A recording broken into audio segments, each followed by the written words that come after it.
예수를 믿는다라고 하는 것은 우리가 이 세상에서 볼 수 있는 위대하고 또 훌륭한 다른 성자나 철인이나 영웅이나 철학자를 믿는 것과는 좀 다른 부분이 있습니다. 인류 역사상 빛이 되고 훌륭한 위대한 사람들은 인류에게 끼친 또한 공헌이나 영향력이 아무리 크다 할지라도 그들 역시 인간이었다라고 하는 사실은 부인할 수가 없습니다. 그러나 예수님은 하나님이시죠. 그래서 예수님을 만난 사람들마다 부활을 체험하게 됩니다. 바울도 그랬습니다. 바울이 믿음은 죽음을 뛰어넘는 믿음이었습니다. 그렇기 때문에 그에게 일어난 여러 가지 환경이나 어려움이 하나님이 주신 사명을 뛰어넘지는 못했습니다. 바울이 만난 예수는 위대한 인간이 아니라 하나님의 아들 독생자 예수 그리스도였습니다. 그랬기에 바울은 벨릭스와 베스도 그리고 아그리빠 왕에서도 담대할 수 있었고, 오늘 또 특별히 성전의 책임자 대제사장을 임명할 수 있는 종교의 책임자 아그리빠 왕에서도 또 담대할 수 있었습니다. 계속해서 아그리빠 왕을 향하여 바울이 변호하고 있는 그런 내용들을 한번 살펴보면서 이 내용이 우리에게 또 어떤 의미가 있는지를 한번 적용해 보았으면 좋겠습니다. 19절부터 한번 보시죠. 아그리빠 왕이여, 그러므로 하늘에서 보이신 것을 내가 거스르지 아니하고 먼저 다메섹과 예루살렘에 있는 사람과 유대 온 땅과 이방인에게까지 회개하고 하나님께로 돌아와서 회개에 합당한 일을 하라 전함으로 유대인들이 성전에서 나를 잡아 죽이고자 하였으나 라고 말합니다. 그럼 바울의 죄목이 뭐가 있습니까? 바울이 감옥에 간 이유가 무엇 때문에 갔습니까? 그가 거짓말을 했습니까? 사기를 쳤습니까? 살인을 했습니까? 그가 감옥에 들어가 재판을 받는 이유는 딱 한 가지였습니다. 예수님의 말씀을 전했다라고 하는 이유 때문에 바울은 감옥에 들어갔습니다. 그러나 우리들이 경험하는 어려움은 무엇 때문에 어려움을 당합니까? 현실적으로 우리들의 고민을 가만히 보면은 예수님 말씀에 순종했기 때문에 나에게 당면하는 어려움은 그렇게 많지 않습니다. 모두 우리들의 고민은 나 때문입니다. 나에게 일어난 문제들, 내가 계획했던 것들이 안 되는 문제들, 뭔가 좀 안 풀리는 문제들, 다 나 중심의 고민 때문에, 안 되는 것 때문에 내가 힘들어하고 그것을 고난이다라고 하는 말로 우리가 바꾸어서 말을 하는 것이지, 그렇게 하나님 때문에 일어나는 고난은 내 삶 가운데 잘 없습니다. 내가 내 몸 잘못 관리하고 내 인생 잘못 관리해서 생긴 문제를 가지고 어려워하는 것이지, 또 예수님 말씀에 순종함으로 일어나는 고난은 우리들에게 잘 있지는 않은 것 같습니다. 사람들은 자기 욕심에 미혹되거나 자기가 잘못하여 고난을 겪으면서도 어떻게 얘기하냐면은 하나님이 고난을 주셨다라고 그렇게 돌려서 말하기를 좋아합니다. 그리고 하나님께서 빨리 고난을 해결해 주지 않는다라고 아우성을 칠 때도 참 많이 있죠. 근데 바울의 겪는 고난을 한번 보십시오. 아그리빠 왕이여 라고 말하면서 하늘에서 보이신 것을 내가 거스르지 아니하고 하나님께서 나에게 주신 약속을 또 명령을 내가 하나도 안 지킨 것이 없다라는 얘기죠. 다메섹과 예루살렘에 있는 온 사람과 유대의 온 땅과 이방인에게까지 회개하고 하나님께 돌아오라, 나는 이 말밖에 한 것이 없다는 얘기입니다. 모든 백성이 하나님께로 돌아와라, 이 메시지를 전했는데 21절 말씀해 보니까 유대인들이 나를 잡아 죽이고자 한다라고 말을 합니다. 그러니까 바울이 지금 유대인들에 의해서 핍박을 받는 이유는 딱 한 가지 이유입니다. 사람들에게 뭐 전했기 때문에? 회개하라 그랬기 때문에. 회개하고 빨리 하나님께로 돌아오라 이 말했다고 유대인들이 이상한 죄목을 씌워서 성전 모독죄, 황제, 모욕죄, 시민을 혼란하게 하는 그런 죄목들, 이런 것들을 자꾸 자기한테 덮어 씌워서 나를 죽이고자 한다라고 이야기를 하고 있다는 이야기입니다. 계속해서 바울의 말을 들어보십시오. 22절 23절을 보십시오. 하나님의 도우심을 받아 내가 오늘까지 서서 높고 낮은 사람 앞에서 증언하는 것은 선지자들과 모세가 반드시 되리라고 말한 것밖에 없으니 곧 그리스도가 고난을 받으신 것과 죽은 자 가운데서 먼저 다시 살아나사 이스라엘과 이방인들에게 빛을 전하시리라 함이니이다 하니라 라고 말합니다. 22절에서 우리가 좀 중요하게 여겨야 될 말이 하나 있습니다. 그것은 무엇이냐면은 하나님의 도우심을 받아 라는 이야기입니다. 여러분, 하나님의 도우심을 받아 라고 하는 말이 왜 중요하냐? 우리가 하나님의 도우심을 받아 라고 하는 말과 바울이 하나님의 도우심을 받아 라고 하는 말이 차이가 있기 때문에 그렇습니다. 우리가 하나님께 도우심을 받았다라고 할 때 여러분 언제 그런 말 많이 사용합니까? 은혜를 받았다라고 하면 언제 우리가 은혜를 받았다라는 말을 많이 합니까? 내가 죽을 고비 넘겼을 때, 하나님이 도우셨다. 이런 말 합니까? 안 합니까? 하죠. 그렇죠? 또 위기에 부딪혔는데 그 위기가 잘 해결됐을 때 하나님이 도우셨다. 이런 얘기도 하죠. 죽을 병에 걸렸는데 치유가 되었다. 이럴 때도 하나님이 도우셨다라고 말을 합니다. 하나님의 은혜로 내가 어려움에서 구원을 얻었을 때 우리는 하나님의 도우심을 받았다라는 말을 많이 하죠. 그런데 바울이 말하는 하나님의 도우심은 언제를 말을 하느냐? 22절부터 다시 보시면 높은 사람이나 낮은 사람 앞에서나 어디 있든지 내가 복음을 전할 수 있게 되는 것, 그것을 무엇이라고 이야기합니까? 하나님의 도우심을 받았다라고 이야기하는 겁니다. 그러니까 바울이 말하는 하나님의 도움, 내가 말하는 하나님의 도움, 차이가 있어요, 없어요? 있죠. 있다는 이야기입니다. 내가 병에 들어 고침을 받고 지금 자신의 처지가 감옥에 있는데 석방이 되어 자유를 얻었을 때, 여러분 우리는 그런 말을 참 많이 하는데 바울은 그 얘기를 하는 것이 아닙니다. 내가 고난을 받았는데 해결이 되었다, 내가 자유를 얻었다, 이것 때문에 하나님의 도우심을 말하는 것이 아니라 내가 비록 감옥에 있다 할지라도 이 감옥 현장에서 내가 하나님의 도우심으로 복음을 전할 수 있는 것, 이것이 바울에게 있어서는 하나님의 도우심이었다라고 이야기를 하는 것입니다. 결론을 짓자면은 어떤 형편에서든지 바울은 예수가 십자가에 못 박혀 죽으시고 부활하셨다는 것을 증언할 수 있는 은혜를 주시는 것, 그것이 하나님의 도우심이었다라고 말을 하죠. 여러분, 하나님께서 우리들에게도 이처럼 하나님을 드러낼 수 있는 여건을 주신 적이 얼마나 많이 있습니까? 그럼에도 불구하고 우리는 그런 기회를 잘 사용하지 않는 것 같습니다. 어쩔 때면 그런 기회가 분명히 왔음에도 불구하고 내가 그런 기회를 거부하고 무시할 때도 많이 있는 것 같습니다. 왜냐하면 내가 예수를 믿는 것 자체가 부끄러울 때도 있기 때문에 그렇습니다. 혹시 이런 요구도 있지 않습니까? 내가 미래로 교회를 다니는데 미래로 교회 다닌다고 말하는 것 자체가 또 부끄러울 수도 있는 것 아니겠습니까? 내가 하나님을 믿는데 하나님을 믿는다는 그 자체가 또 부끄러울 수 있는 것 아니겠습니까? 그러나 바울은 절대 그렇게 생각하지 않았습니다. 하나님이 우리에게 많은 기회를 주셨지만 우리는 그것을 은혜로 보거나 하나님이 주신 기회로 보지 않고 그냥 넘어가는 경우가 너무나 많이 있었다라는 이야기죠.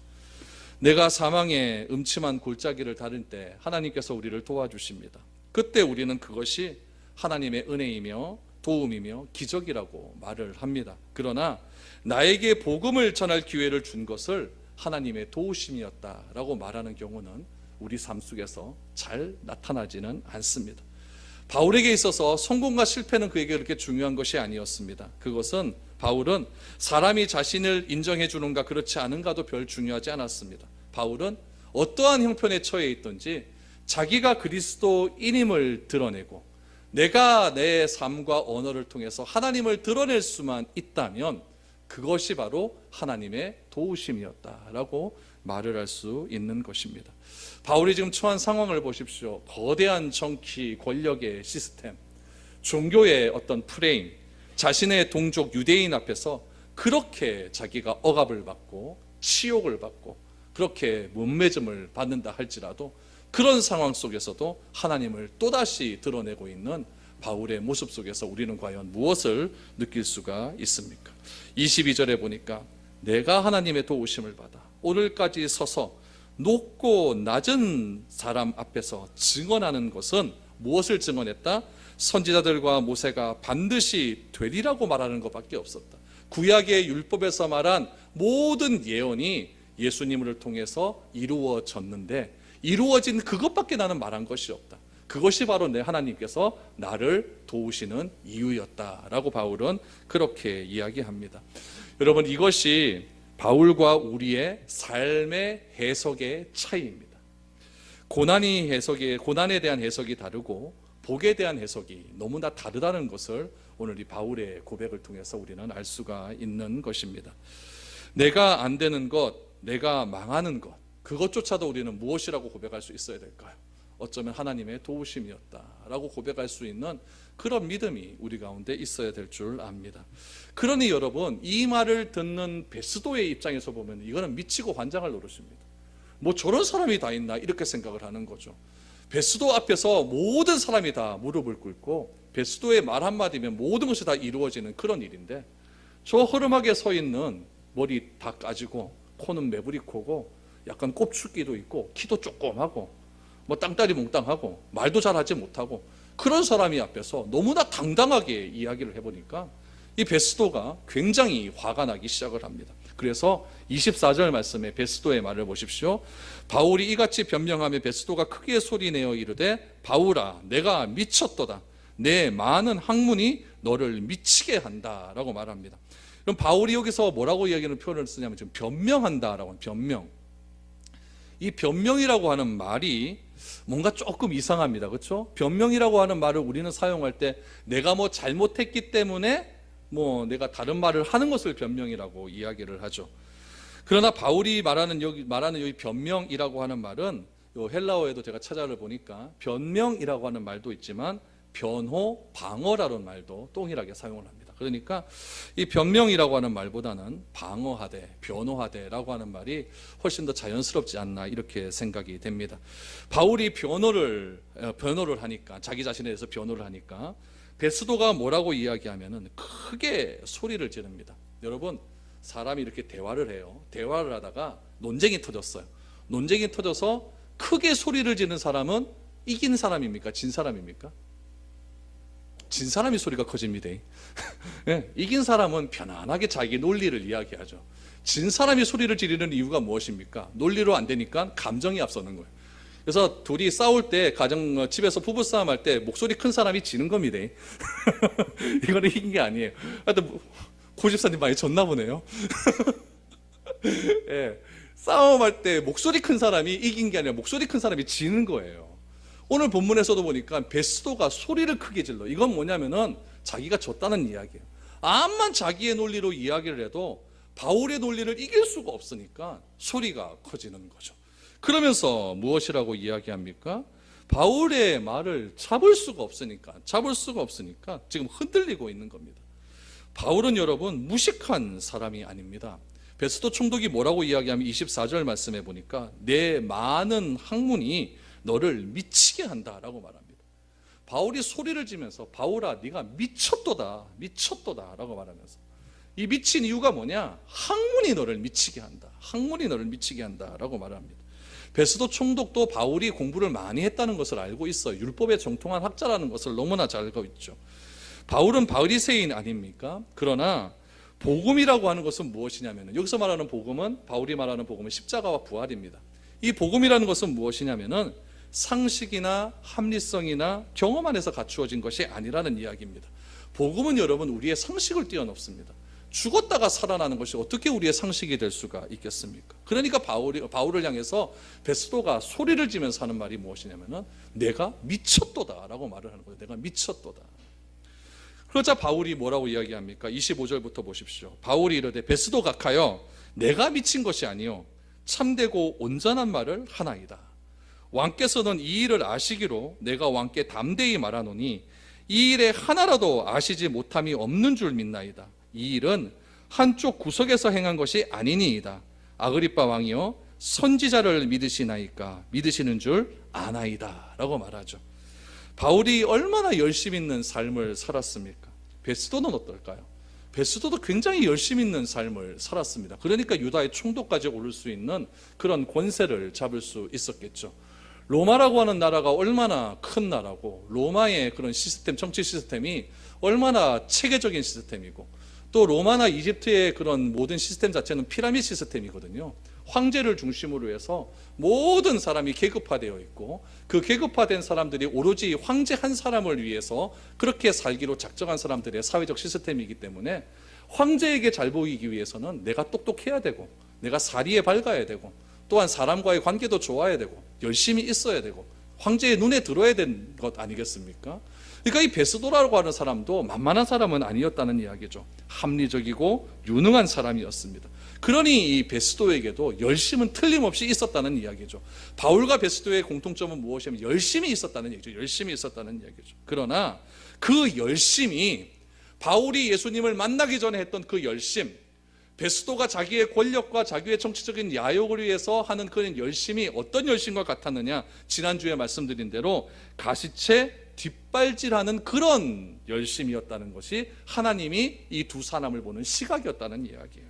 그런데 바울은 그 시각에서 이제 벗어난 것 아니겠습니까? 그런 열심은 잘못되었다. 그러나 베스도는 아직까지도 하나님이 보시기에 가시체 뒷발질하려 하는 그런 잘못된 열심을 가지고 있다는 이야기입니다. 그러니 여러분, 사람이 사는 시각이 다르고 가치관이 다르니까 그 다른 사람이 다른 사람을 바라보니까 이거는 미친 것과 똑같은 거죠. 베스도가 보기에는 바울은 미친 것입니다. 그렇게 유능한 열심을 가지고 그렇게 많은 학문을 배워서 좋은 스펙을 가지고 지금 너한테 앞에 나타난 결과가 무엇인가 이거죠. 결과가 무엇인가. 이렇게 힘든 삶을 살아가고 누명을 씌워서 언제 죽을지도 모르는 그런 상황에 처해 있는 상황을 보니까 베스도는 아는 겁니다. 바울을 너는 미쳤다. 이걸 좋은 스펙을 가지고 왜 그런 삶을 살아가고 있느냐. 이렇게 막 과음을 지르면서 이야기를 하는 거죠. 그러자 바울이 잠잠한 목소리로 이야기합니다. 나는 미친 것이 아닙니다. 나는 무슨 말을 한다고요? 온전한 말을 합니다. 왕께서는 이 일을 다 안다는 거예요. 예수님께서 어떻게 이 땅에 오셨고 십자가에서 죽으시고 부활하셨다. 이거를 다 안다는 이야기죠. 자신은 이 일을 행할 때에 어디 구석에 숨어서 그렇게 행한 것이 아니라 자기는 당당하게 했다라고 베스도에게 이야기합니다. 그러면서 27절 말씀을 보십시오. 아그리빠 왕이여, 선지자를 믿으시나이까? 나는 당신이 믿으시는 줄 아나이다. 선지자가 무엇입니까? 구약의 율법을 믿느냐 이 얘기죠. 구약의 율법을 믿느냐. 자기는 당신 베스도 각하가 구약의 율법을 다 믿고 그것을 신뢰하는 줄 나는 믿습니다 라고 이야기를 합니다. 그러자 여러분, 이렇게 이야기를 하니까 이 베스도의 입장에서 보면은 더 미치고 환장할 노릇이죠. 여러분이나 저는 미쳤다고 생각합니까? 안 미쳤다고 생각합니까? 저나 여러분이나 다 미쳤습니다. 이 좋은 날씨에 앉아갖고 무슨 이야기 듣겠다고 앉아가지고, 저도 졸린 눈을 비비고 앉아있는 여러분 앞에 서서 이렇게 설교하는 저나 졸음을 누르쓰고 제 말을 듣고 있는 여러분이 다 미친 사람들입니다. 지금 이 시간에는 밥 먹고 잠잘 시간이죠. 그런데 이거 예배 드리겠다고 앉아있는 거 세상 사람들이 보면 미친 짓 아니겠습니까? 여러분, 그러나 우리는 이런 소리를 평생 가도록 한번 들어봐야 되는 것 아니겠습니까? 예수 안 믿는 사람한테 너 정말 미쳤구나 이 얘기 한번 들어봐야 되는 것 아닙니까? 여러분, 연애하는 커플들 보십시오. 자기들은 티 안 난다고 그렇게 얘기하지만은 딱 보면 압니다. 연애하는 애들 보면 자기들만 몰라 딴 사람 다 알고요. 그렇죠? 그래 놓고 하는 얘기가 뭐냐면, 아이고 저거 미쳤지, 뭐저 좋다고 새벽 2시 3시까지 저렇게 전화하고 저하고 있겠나, 이런 소리 해요 안 해요? 안 하시나 보죠. 다 그래 합니다. 다 그래 해요. 미쳤으니까 그렇게 하는 거예요. 서로에 미쳤으니까. 예수에 미쳐버리니까 세상 사람들이 베스도가 바울에게 너는 미쳤다라고 이야기합니다. 그런 소리 듣고도 바울이 잠잠하게 이야기하는 것을 보시기 바랍니다. 그래서 28절 말씀해 보니까 아그리빠가 바울에게 이르되 내가 적은 말로 나를 권하여 그리스도인이 되게 하려는 도다. 이 무슨 말입니까? 아그리빠 왕이 지금 깜딱 잘못했으면 예수 믿을 뻔한 거예요. 예수 믿을 뻔한 거죠. 아그리빠가 바울에게 적은 말로 나를 권하여 그리스도인이 되게 하려는 도다. 이 말은 잘못했으면 내가 네 말 믿을 뻔했다 이 얘기입니다. 이럴 뻔했다. 그런데 지금 베스도도 그 체면이 있죠. 미쳤다고 해놓고 지금 바울의 말 믿어버리고서 내가 그리스도인이 되겠다 선언해버리면 얼마나 이거 자기 체면 깎이는 일입니까? 그러면서 베스도가 하는 말이 내가 지금 깜빡했으면 네 말에 속아서 그리스도인이 될 뻔했다. 지금 여러분 이 시점을 하나님의 관점에서 보면은 이러한 일이 왜 일어났다고 생각을 하십니까? 하나님의 관점에 보면은 베스도나 아그리빠 왕이나 그 전에 벨릭스나 그리스도인이 될 수 있는 유일한 기회가 바로 지금 이 순간이었다는 이야기예요. 아그리빠 왕이 만약에 암에 걸려서 죽을 투병 중에 있었다고 한다면, 베스도가 정치적으로 굉장히 큰 어려운 상황에 있었다고 한다면, 그래서 권력이 다 없어졌다고 한다면 바울이 하는 이런 이야기를 듣고 예수를 믿었을 수도 있겠죠. 그러나 그들은 지금 정상의 자리에서 예수님을 영접할 수 있는 기회가 누구를 통해서 왔습니까? 바울을 통해서 왔어요. 그의 주변 환경이 예수님을 영접하지 못하는 환경으로 그렇게 만들어 버렸다는 이야기죠. 베스도의 입장에서 보면 지금 로마 정부가 아직까지 그리스도교를 신임하지 않는 입장에서 자기가 예수를 믿겠다라고 고백을 하는 그 순간 그는 그 자리에서 물러날 수밖에 없는 겁니다. 그렇다고 한다면 어쩔 수 없이 자기는 예수를 믿을 뻔했는 그런 마음도 있었지만은 자기의 자리를 유지하기 위해서 예수를 모른다고 부인하는 것은 너무나 당연한 일이었을 겁니다. 그럼에도 불구하고 베스도가 그 자리에서 예수를 믿는다고 시인을 했다고 한다면 과연 어떤 일이 벌어졌을까요? 여러분, 우리는 이런 일이 일어나지 않습니까? 우리들의 성공 때문에, 나의 유명함 때문에, 나의 자신만만한 자신감 때문에 하나님 앞에 나아가는 것을 가로막고 있지는 않습니까? 내 위치를 지키기 위해서 어쩔 수 없이 주변 환경의 뜻에 따라서 살아가야 되기 때문에 잘못될 줄 알면서도 그냥 그렇게 가고 있는 것은 아닙니까? 우리의 주변 환경들이 내가 예수님을 믿고 하나님을 알고 그리스도인다운 생활을 하는데 방해가 되지는 않습니까? 잘 생각해 보아야 됩니다. 지금 베스도나 아그리빠 왕 같은 경우는 자기의 주변 환경이 오히려 예수님을 영접하는데 굉장히 방해가 되는 요소가 되고 있다는 것을 알아야 됩니다. 그래서 29절을 보시면은 바울이 이르되 말이 적으나 많으나 당신뿐만 아니라 오늘 내 말을 듣는 모든 사람도 다 이렇게 결박된 것 외에는 나와 같이 되기를 하나님께 원하나이다 라고 말합니다. 여러분, 바울의 담대함을 보십시오. 자신이 지금 이 자리에서 말을 많이 했거나 적게 했거나 그것은 중요한 거 아니라고 이야기합니다. 무엇이 중요하냐면은 내가 지금 이렇게 결박을 당하고 있는 것 아닙니까? 요것 외고 요것 빼고 모든 것은 당신들이 나를 좀 본받았으면 좋겠다라는 거죠. 그럼 바울의 무엇을 본받기를 원한다는 이야기입니까? 예수 믿고 변화된 삶. 그거를 누가 본받기를 원한다? 베스도와 아그리빠 왕이 본받기를 원한다라고 이야기를 하는 겁니다. 여러분, 누가 이런 말을 할 수 있을까요? 바울은 지금 알고 있는 겁니다. 자기가 지금 2년 동안 지금 감옥에 갇혀 있는 상황 아닙니까? 이 감옥에 왜 하나님께서 나를 이렇게 가두어 놓았을까? 바울은 아는 거죠. 누구 전도하라고요? 베스도와 아그리빠 전도하라고. 그래서 바울은 이야기하는 거죠. 내가 결박된 것 외에는 당신이 예수님을 알기를 원합니다 라고 지금 이야기를 하는 겁니다. 예수님은 여러분, 최악의 상황 속에서도 최선을 주시는 분이십니다. 바울이 지금 이렇게 말할 수 있는 이유가 무엇입니까? 바로 하나님께서 자신이 예수를 믿고 그리스도인이 되고 주께서 주신 명령을 따라 사는 것이 가장 최선의 방법임을 알고 있기 때문에 그렇습니다. 여러분, 누가 남에게 나처럼 살아라 라고 말을 할 수 있는 사람이 세상에 어디 있겠습니까? 부모님들 많이 계시지만 부모님들도 자식 앞에서 너희는 나처럼 살아라 이렇게 자신만만하게 말할 수 있는 부모님들은 손에 꼽을 수 있을 정도로 그렇게 많지는 않을 것입니다. 대부분의 부모님들, 우리 아버지 세대 부모님들은 이런 얘기 정말 많이 했습니다. 우리 자식은, 나는 이렇게 살았지만 우리 자식은 내 후손은 나처럼 살지는 않았으면 좋겠다라고 말하지 않습니까? 그래서 나는 못 먹고 나는 못 배워도 내 자식은 잘 먹고 잘 배울 수 있도록 그렇게 헌신하며 자기의 모든 것을 다 포기하며 사셨던 분들이 바로 우리 부모님 세대 아닙니까? 나는 이렇게 살지만은 우리 자식은 나처럼 살지는 말아라라고 말을 하는 겁니다. 그러면서 자기 자신을 철저하게 희생을 하죠. 제가 부모님 세대를 내가 비방하거나 뭐 탓하는 건 아닙니다. 그러나 부모님 세대들도 자식을 위해서 말은 그래 하겠지만 나처럼 살지 말라는 이야기를 정말 많이 하십니다. 저희 부모님도 그런 말씀을 정말 많이 하셨어요. 그러면서 저한테 하시는 말씀은 뭐였냐면은 우리 아버지가 나는 늦게 목사가 됐지만 니는 그래도 젊었을 때부터 헌신해서 차근차근 나이에 맞게 맞춰서 목사가 되는 게 나와 다르게 너무너무 감사하다는 말씀을 너무나 많이 하셨죠. 이건 뭐냐면은 나처럼 안 살아서 참 고맙다는 이야기입니다. 근데 바울은 무엇이라고 이야기합니까? 나를 본받으라 라고 이야기합니다. 제가 바울 서신 중에서 가장 좋아하는 성경 구절이 하나 있습니다. 그것은 무엇이냐면은 고린도전서 11장 1절 말씀입니다.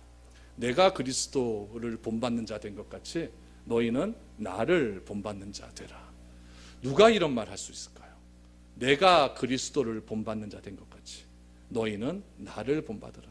바울은 철저하게 예수님을 본받는 삶을 살았으니까 고린도 교회 너희들은 하나님 안 보인다고 그렇게 하나님을 부인하면서 교회 파탄시키면서 그런 삶 살지 말고 나의 행한 그대로 살아가라 라고 말을 하는 겁니다. 어쩌면 교만한 말일 수도 있겠죠. 그러나 바울의 삶에 있어서 내가 그리스도를 본받는 것 같이 너희는 나를 본받는 자가 되라 라고 하는 이 말씀은 바울 평생에 할 수 있는 가장 겸손한 말이었다는 것을 우리는 꼭 기억해야 됩니다. 자신이 그리스도를 따라서 최선의 삶을 살아서 예수님을 본받는 삶을 살았기에 바울은 오늘 지금 정치적인 권력 앞에서, 종교적인 권력 앞에서, 수많은 유대인의 그런 아우성 앞에서 바울은 담대하게 이야기하는 겁니다. 나는 당신들이 예수님을 다 믿기를 원합니다. 내가 지금 결박당하여서 이렇게 고난받는 것만 빼고 나의 삶 전체가 당신의 본이 되었으면 좋겠습니다 라고 그렇게 이야기를 하는 것입니다. 저는 여러분들이 훗날 다 여러분 자신처럼 그렇게 믿음의 삶을 잘 살았다라고 후손에게 유언을 남길 수 있는 그런 여러분들이 다 되었으면 좋겠습니다. 자녀가 예수 안 믿는 것, 자녀가 신앙이 없는 것 다 누구 책임입니까? 다 부모 책임 아닙니까? 부모가 똑바로 못하면 자녀들이 그렇게 되는 것 아닐까요? 여러분 그런 것들을 기억하시고 내가 먼저 고난과 어려움 속에서 내가 먼저 선택의 그런 기로에 섰을 때에 세상의 방법을 선택하는 것이 아니라 하나님께서 우리에게 주신 믿음의 기준이 무엇인지를 다시 한번 생각하시고 그대로 선택하는 것을 자녀들 앞에서 보여준다고 한다면 자녀들은 부모의 신앙을 그대로 물려받을 줄 믿습니다. 이런 고백이야말로 진정한 그리스도인의 고백이 될 수 있을 것입니다. 29절의 고백이 정말 바울의 신앙에 있어서 아름다운 고백이 되는 겁니다. 바울이 이르되 말이 적으나 많으나 당신뿐만 아니라 오늘 내 말을 듣는 모든 사람도 다 이렇게 결박된 것 외에는 나와 같이 되기를 하나님께 원하나이다. 얼마나 감격스러운 고백입니까? 30절부터 이제 마지막 절 한번 보고 마치도록 하겠습니다. 왕과 총독과 보니게와 그 함께 앉은 사람들이 다 일어나서 물러가 서로 말하되 이 사람은 사형이나 결박을 당할 만한 행위가 없다 하더라. 이에 아그리빠가 베스도에게 이르되 이 사람이 만일 가이소에게 상소하지 아니하였더라면 석방될 수 있을 뻔하였다 하니라 라고 말합니다. 여러분 이스라엘 종교 시스템과 로마의 정치 프레임 앞에서 2년 동안 바울을 결박한 후 내린 결론이 무엇입니까? 이거는 바울이 내린 결론이 아니라 30절에 보니까 왕과 총독과 버니게와 그 함께 앉아있는 모든 사람이 내린 결론입니다. 유죄, 무죄? 무죄라는 겁니다. 무죄라는 거예요. 여러분 이것이 세상의 모습이고 실상입니다. 그러면은 이 사태를, 이 결과를 보고 우리의 시각으로 바라보면 무엇이냐면은 바울은 억울합니까? 안 억울합니까? 억울한 거예요. 그러나 이때 이 바울이 억울하다고 생각했을 그때에 하나님은 과연 무엇하고 있었을까요? 하나님은 아그리빠를 사랑하셨습니다. 하나님은 베스도를 사랑하시고 하나님은 벨릭스를 사용하시고 하나님은 바울을 죽이라고 했던 유대인들을 사랑하셨습니다. 그래서 그들에게 마지막으로 복음을 들을 수 있는 기회를 2년 동안 누구를 통해서 들려주셨습니까? 바울을 통해서 들려주신 것입니다. 이들은 바울을 불러서 신문했다라고 생각을 하지만 하나님의 시각에서 보면 바울의 입을 통해서 세상의 권력자들에게 복음을 전할 수 있는 기회가 그들에게 주어진 겁니다. 그 기회를 이 세상 권력자들은 잡지 못한 겁니다. 뭐 때문에요? 자신의 현상에 세상에 있는 그 피라밋의 최정점에 올라가고자 하는 그 권력을 놓지 못하기 때문에 결국 더 높은 복의 근원인 하나님을 믿는 그 죄사함의 놀라운 권세를 그들은 놓치고 말았다는 겁니다. 그럼 우리가 직장에 왜 갑니까? 뭐 돈 벌러 가죠. 그런데 그것만을 위해서 간다면 여러분들의 직장에서 여러분이 돈 때문에 타락할 수 있습니다. 그곳에 보내심을 받고 가시기를 바랍니다. 하나님께서 나를 직장에 보내신 것은 나를 파송하신 것입니다.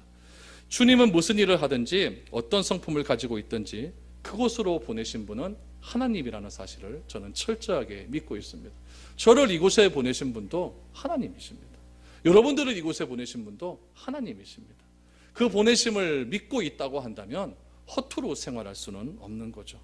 내가 그곳에서 말하는 대화의 내용이 다를 것이고 또한 행동이 다를 것이고 삶의 모습은 틀림없이 달라질 것입니다. 그래서 내가 미쳤다는 소리를 직장에서 들었다 할지라도 그것에 여러분 개의치 마십시오. 미친 것은 그리스도인이 아니라 세상이 더 미쳤습니다. 야구 좀 잘한다고 트라우시라고 하는 미국의 유명한 야구 선수가 있는데 그 사람에게 12년 동안 4,830억을 주기로 계약을 맺었어요. 놀라지도 않네. 4,830억. 1년 동안 50억을 써도요. 그거는 여러분 50년을 써도 다 못 쓰는 돈입니다. 4,830억을. 여러분 트라우시라고 하는 선수에게 12년 동안 4,830억을 주는 프로야구 구단주가 미친 겁니까? 교회에 헌금 10,000원 하는 여러분들이 미친 겁니까? 뇌물을 100억씩 갖다 바치는, 그래서 자기의 좋은 것을 자기에게 유리한 쪽으로 그렇게 해달라고 고위 공직자들에게, 최고 권력자들에게 100억씩 갖다 바치는 그런 사람들이 미친 짓입니까? 아니면 택시 타고 난 다음에 3,000원 팁 주고 하원 장날에서 콩나물 사면서 500원 더 할머니 가져주십시오, 이렇게 팁 주는 그런 우리들이 미친 짓입니까? 여러분, 세상에서 살든 신앙생활하며 살든 미친 것은 마찬가지입니다. 무엇에 미쳐 살아가야 되겠습니까? 여러분, 저는 여러분들이 한 주간 이 세상에 살아가면서 이 한마디 꼭 듣고 오셨으면 좋겠습니다. 너 미쳤다. 너 미쳤다. 이 한마디 듣고 오셔서 다음 주에 미친 짓에 대한 아름다운 간증이 이 자리에서 좀 나타났으면 좋겠습니다. 그래서 진짜 내가 예수님 때문에 한번 미쳤다는 소리를 믿지 않는 사람들한테 한번 들어보십시오. 그때의 내 느낌이 바울의 느낌과 똑같을 것입니다. 평생 살아가면서, 평생 신앙생활하면서 이거 정도는 한번 해봐야 여러분 신앙생활 했다라고 하면서 하나님 천국 가서 바울 만나도 나도 미친놈입니다 이렇게 말할 수 있을 것 아닙니까? 그래서 이 한 주간 미친 짓 잘하고 사시고 다음 주일 오실 때 미친 그 마음 그대로, 그 감격 그대로 오셔서 함께 나누시고 함께 기도하시고 함께 감사할 수 있는 그런 아름다운 한 주간의 삶이 될 수 있기를 축복드립니다.